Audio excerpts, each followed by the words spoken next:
이것으로도 가능합니다. 이것으로도 충분합니다. 이렇게 말씀 제목을 정해 보았습니다. 여러분, 오늘 말씀은 정말 우리 어린이 교회를 섬기면서 천천히 신앙생활 했던 친구들, 특별히 모든 성도들이 너무나 익히 잘 아는 무슨 기적이죠? 오병이어의 기적.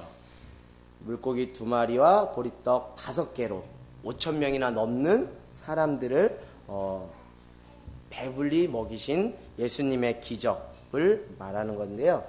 오늘 예수님께서 사역을 한창 열심히 하고 계신데 그 사역 가운데서 많은 무리들이 예수님을 따라온 거예요. 그래서 그 예수님이 어떻게 이들을 먹일까 제자들한테 얘기하면서 그런 이야기들 속에서 예수님께서 어떤 기적을 행하셨는지 우리가 익히 너무나 잘 아는데요. 여러분들 김영란법이라고 아시죠? 김영란법을 통해서 많은 영향이 있는데 특별히 회식 문화가 많이 어떻게 보면 예전보다는 위축된 거예요. 옛날에는 어떤 부서의 부서장님이 부하 직원들을 데리고 가서 내가 오늘 한턱 쏜다 이렇게 해가지고 이렇게 탁 쏘고 정말 부장님 나이스 막 이런 박수도 받고 그랬는데 요즘은 그럴 수가 있다 없다요? 그러기가 어려워요. 그만큼 그 법이 이렇게 제정되었는데 오늘은 다른 것이 아니라 회식비 논쟁이라고 보시면 돼요. 회식비를 이거 어떻게 이걸 할까? 예수님은 회식비를 어떻게 하겠다는 거예요? 사람들한테 각자 더치페이, 사람들이 일일이 다 하나씩 개인당 내게끔 하시려고 하는 거예요. 예수님께서 몸소 다 먹이시고 입히시려고 하시는 거예요. 예수님은 다 이렇게 5,000명이나 넘는 사람들을 다 본인이 먹이시려고 입히시려고 하시는데 그 제자들은 이것을 보면서 이거 불가능한 일입니다. 이거 한 사람이 개인당 돈을 지불해서 이렇게 먹어야지 우리의 형편과 상황으로는 전혀 불가능한 일입니다. 라면서 이렇게 한 거예요. 그러니까 오늘날의 우리나라 정서와 별반 다른 게 아니에요. 우리나라도 이렇게 회식을 하고 나면 끝에 이렇게 좀 묘한 분위기가 있어요. 그건 뭐죠, 여러분? 그 회식비를 내긴 내야 되는데 내가 내야 되는지 옆 사람이 내야 되는지 우리 부장님이 내셔야 되는지 아주 눈치 보는 그런 회식 문화가 있는데 오늘 예수님은 애시당초에 이거 우리가 내야 된다 이렇게 얘기하자 제자들이 좀 불편한 심기를 토로하는 거예요. 그러면서 빌립이 이렇게 얘기하는 거예요. 이들을 먹이려면 몇백 데나리온이 경비가 발생한다 그래요? 200데나리온이나 되는 경비가 발생한다는 거예요. 근데 여러분 이걸 제가 또 피곤한 스타일이라 한 데나리온이 얼마이며 오늘날로 얼마 되는지를 한번 계산을 해봤거든요. 1데나리온이 하루 노동자의 품값인 거예요. 그래서 오늘날 2017년도 기준 최저임금제로 적용을 해보면 6,470원이 최저임금이거든요. 1시간에 6,470원의 최저임금 곱하기 하루에 보통 몇 시간 일해요? 8시간 하면 51,760원이라는 돈을 벌게 돼요. 그러니까 최저임금을 기준으로 하면 하루 1데나리온의 품값이 우리나라 정서상으로는 51,760원인데 자, 근데 51,760데나리온이 한 데나리온인데 이 몇 데나리온이 필요하다 그랬어요? 200데나리온. 그러니까 200 곱하기 51,760원을 곱하면 대략 1,040만 원이 되는 거예요. 1,040만 원. 5,000명하고 좀 넘는 사람들을 먹이려면 얼마가 된다고요? 5,040만 원이 되는 거예요. 예수님이 주머니에 돈이 있어요? 5,040만 원으로 어떻게 그 사람들을 다 먹일 수가 있겠어요? 근데 지금 성경에 보니까 몇 명을 먹였다 그래요? 5,000명이나 먹였다. 5,000명 더 이상 먹였는데 5,000명이나 먹였다 그러니까 5,000 나누기 1,040만 원 하면 한 사람당 2,100원 정도 소요되는 거예요. 이거 정말 좀 피곤한 스타일입니다. 저도. 그래서 한 사람도 2,100원을 내서 그렇게 해서 해야 그들을 다 먹일 수 있는데 그것을 한 사람 한 사람에게 다 걷는 것이 아니라 예수님이 그냥 일괄적으로 은혜를 베푸시길 원하신 것. 내가 다 저들을 먹이고 입히길 원한다라고 했어요. 그랬더니 빌립은 아이고 그건 가당치도 않은 소리입니다. 이렇게 하는 거예요. 그러면서 시몬 베드로의 형제 안드레가 이렇게 예수님께 말하는 거예요. 예수님, 한 아이가 여기 보리떡 5개와 물고기 2마리를 가지고 왔는데 이것으로는 이 많은 사람들을 먹이기에는 턱없이 부족합니다. 라고 이렇게 이야기를 하는 거죠. 그러나 결과를 여러분들이 너무나 뻔히 잘 알죠? 뭐예요?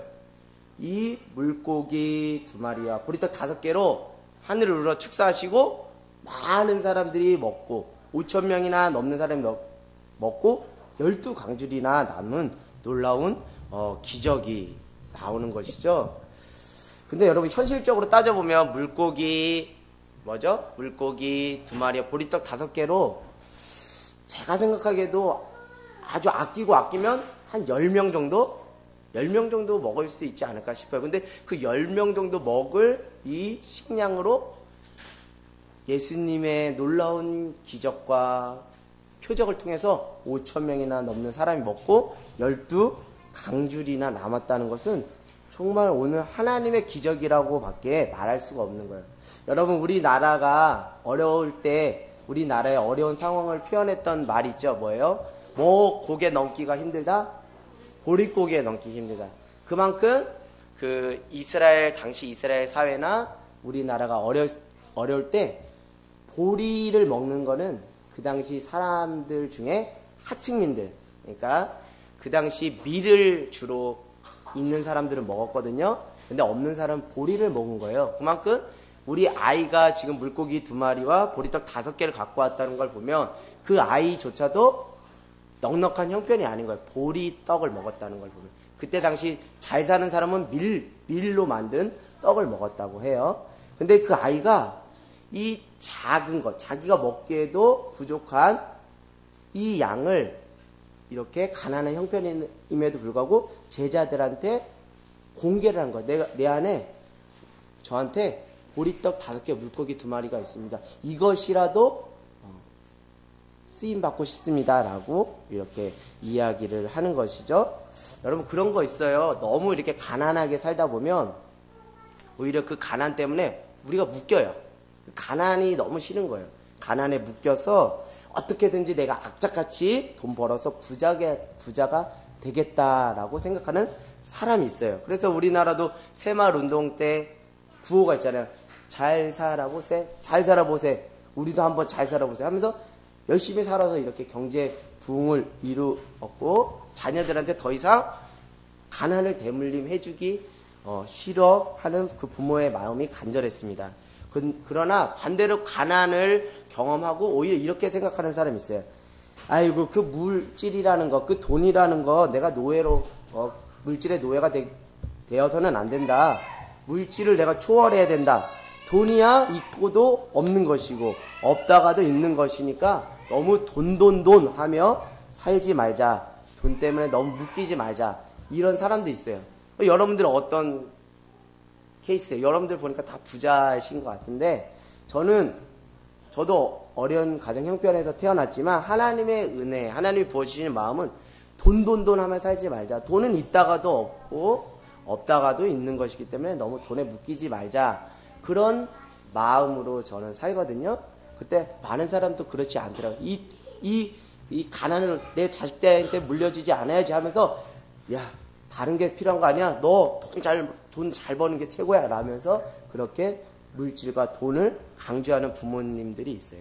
그러니까 당연히 부모가 돈에 묶여 있기 때문에 자연스럽게 자녀들에게 가르칠 수 있는 최고의 가치는 뭐예요? 뭐니 해도 돈이 최고다. 그렇게 가르칠 수밖에 없는 거예요. 왜? 부모가 거기에 묶여 있기 때문에. 자, 그러나 부모가 돈에 초월하면 자녀에게 돈보다 더 귀한 가치를 물려줄 수 있다는 거예요. 특별히 어린이날, 우리 다음 세대들에게 이 돈이라는 것이 최고의 가치가 아니라 돈을 넘어서는 아주 고귀한 가치가 있다는 것을 우리 아이들에게 가르쳐 주는 것이 참된 교육이며 참된 신앙의 모습이겠다라는 생각이 들거든요. 저희 어머님 소개를 하면 저희 어머님도 가정 형편이 좀 어렵고 가난했지만 근면 성실하게 사셨어요. 그래서 동네 그 중학교 입학금을 내잖아요. 옛날에는 중학교 입학금을 냈는데 그 입학금 낼 형편이 안 되는 동네 아이들에게 입학금을 대주면서 그 아이들을 중학교로 입학을 시켜줬어요. 그래서 그 형님들이 아직도, 누님들이 아직도 어머니한테 정말 감사하게 생각을 해요.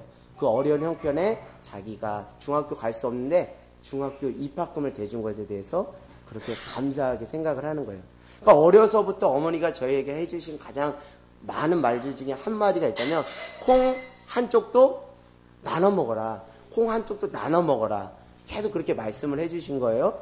그러니까 결국 저는 돈보다는 나눔과 그 섬김이라는 가치를 보고 자랐기 때문에 제가 아마도 물질을 쫓는 인생이 아니라 주의 길을 갈 수 있는데 지대한 영향을 끼친 분이 저희 부모님, 저희 어머니이겠다라는 생각을 해보게 돼요.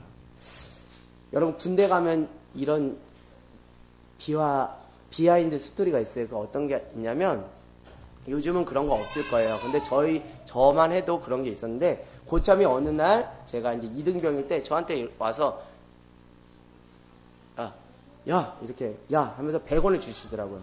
100원을 주면서 이렇게 말하는 거예요. 야 100원 줄 테니까 PX 가서, PX는 군대 가게를 말하는 거예요.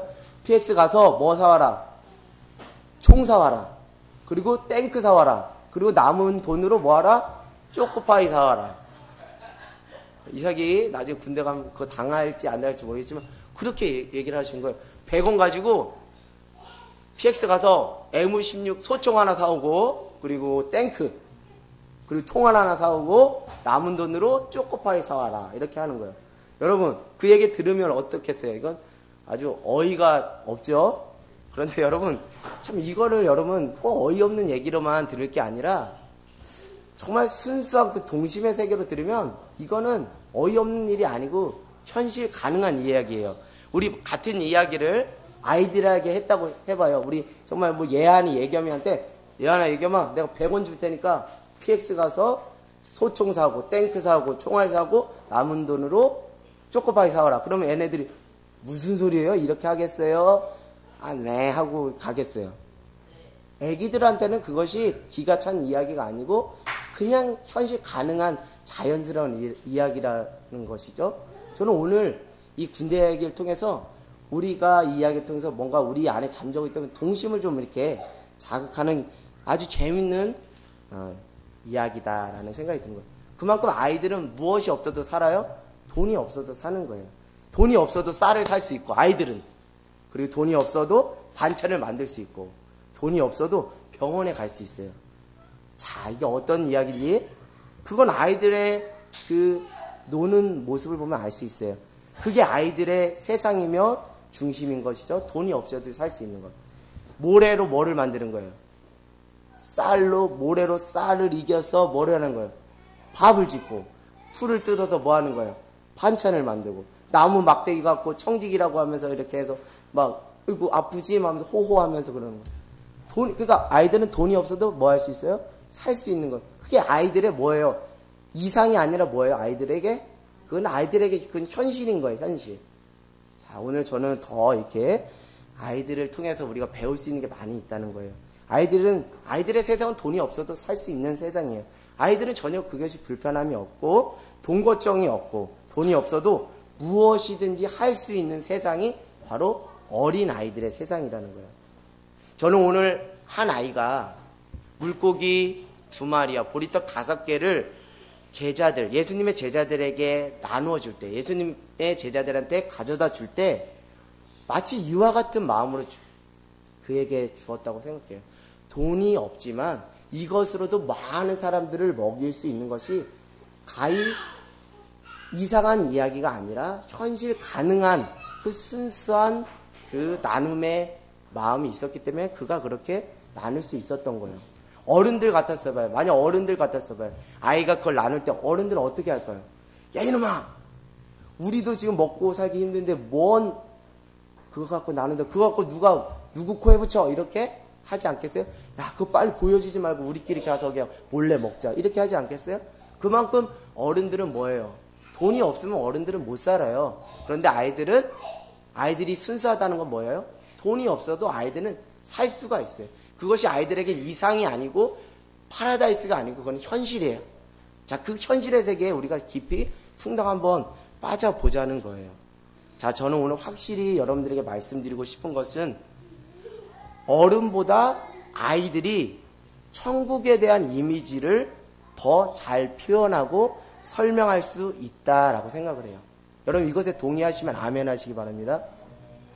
아이들이 천국을 표현하는 것과 어른들이 천국을 표현하는 것과 천지 차이예요.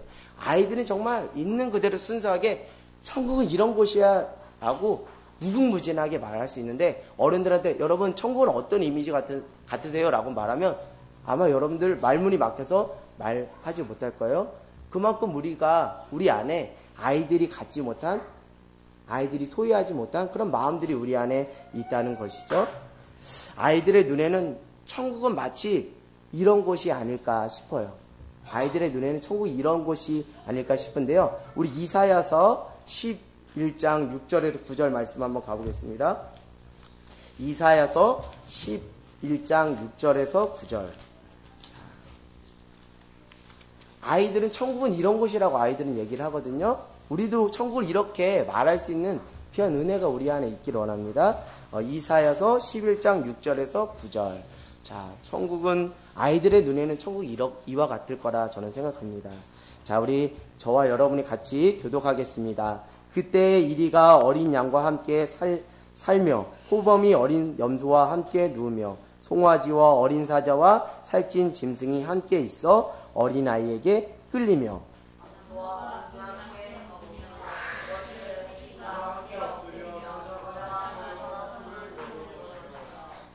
젖먹는 아이가 독새의 구멍에 장난을 하며 젖된 어린아이가 독새의 굴에 손을 넣을 것이라.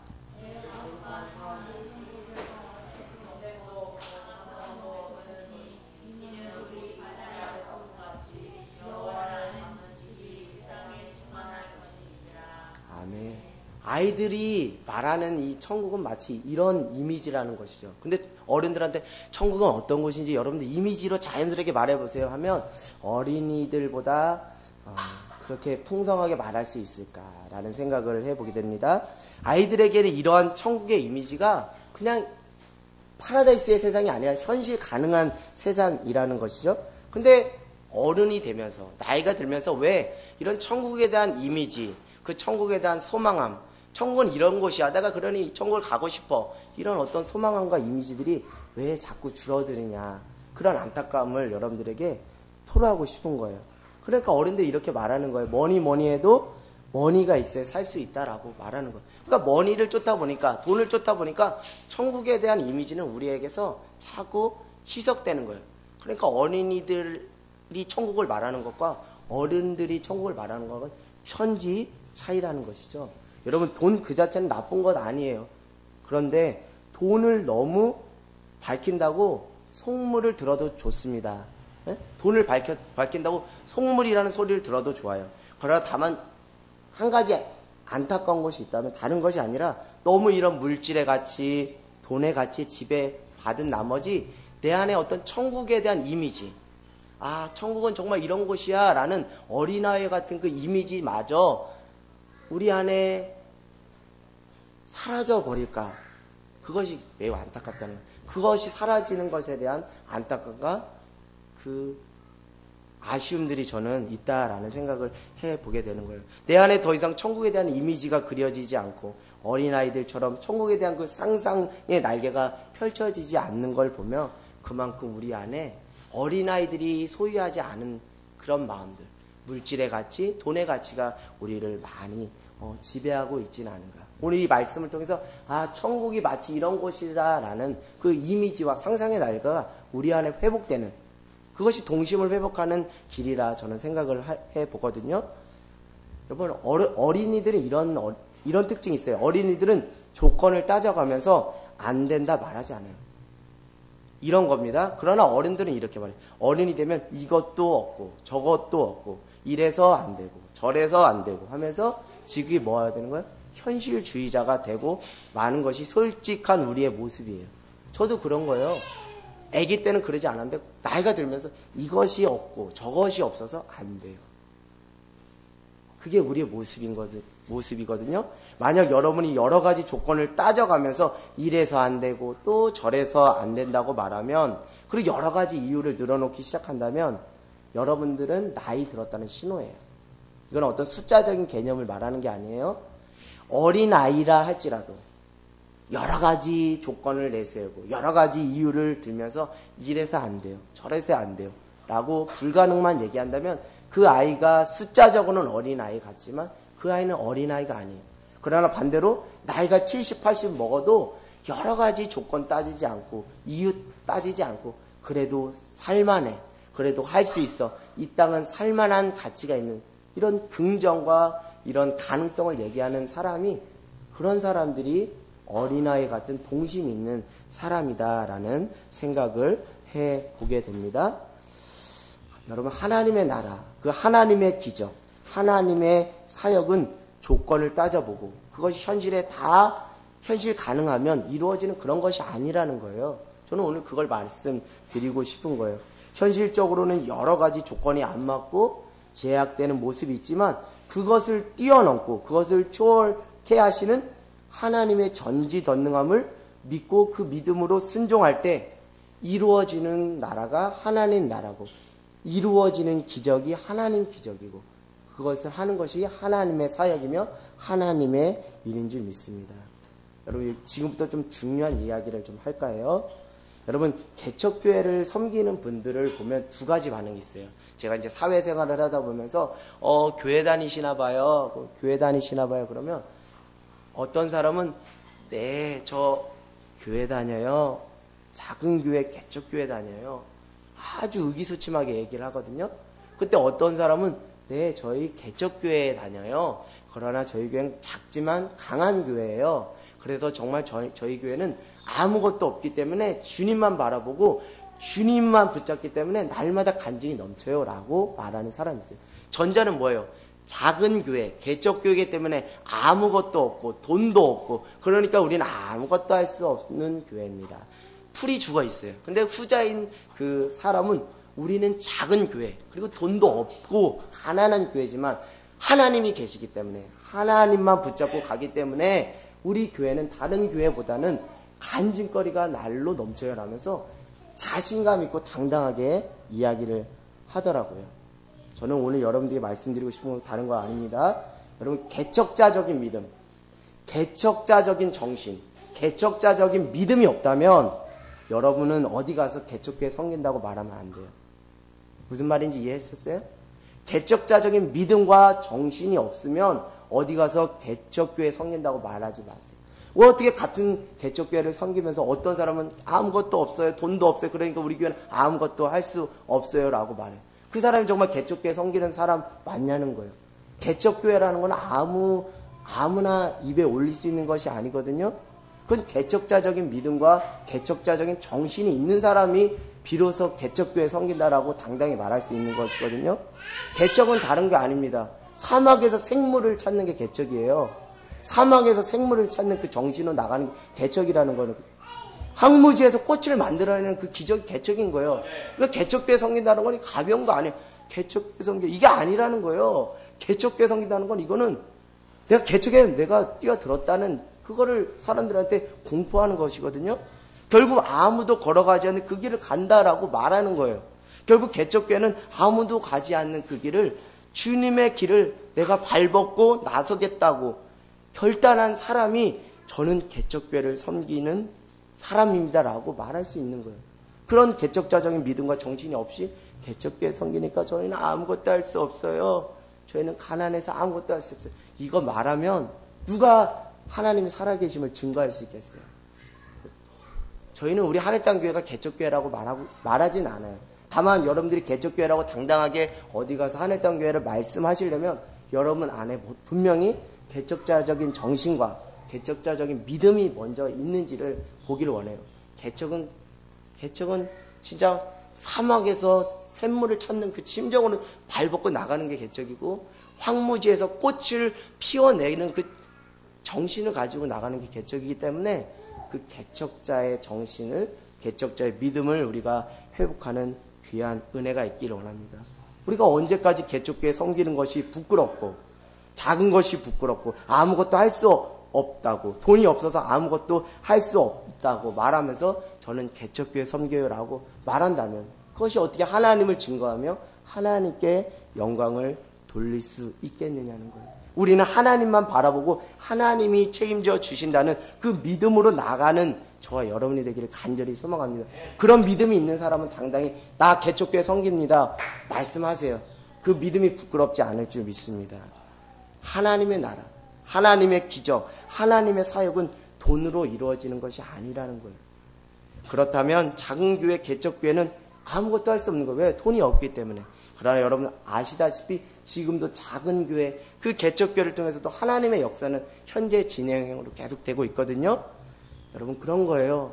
물질의 가치, 돈의 가치를 넘어서는 영향력 있는 것이 있다면 그것은 저는 오늘 어린이날을 맞이해서 어린아이 같은 그 순진함, 그 순적함, 그 순수한 어린이의 마음이 때로는 돈의 가치, 그 물질의 가치를 넘어서는 파급 효과가 있다라는 생각이 듭니다. 오늘 그 아이가 이 돈의 가치에 묶이지 않고 이 물질의 가치에 묶이지 않고 이것이 많은 사람을 먹일지 안 먹일지 이런 현실과 조건을 따지지 않고 그냥 드린 거예요. 이것이 현실 가능하다라는 그 순수한 믿음으로 그냥 드린 거예요.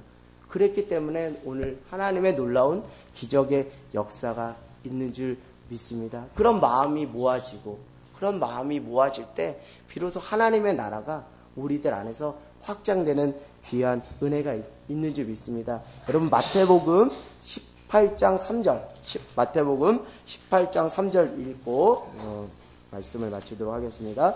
마태복음 18장 3절. 자, 오늘 말씀과 관련시켜서 우리가 은혜 받는 귀한 시간 되길 원합니다. 마태복음 18장 3절입니다. 우리 같이 읽겠습니다.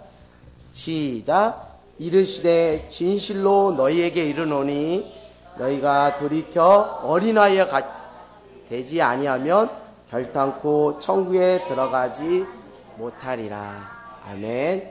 이제 우리가 어린아이 같은 그 순수한 믿음, 천국에 대한 그 이미지와 그 소망이 회복되길 원하고요. 어린아이 같이 계산하지 않고 조건 따지지 않고 그냥 하나님만 붙잡으면 하나님께서 이루어지실 거라는 그 순전한 믿음과 순수함과 그 순박함으로 하나님의 나라, 하나님의 기적, 하나님의 일들을 행하는 저와 하늘땅교회 여러분 모두가 되기를 주님의 이름으로 간절히 소망합니다. 아멘.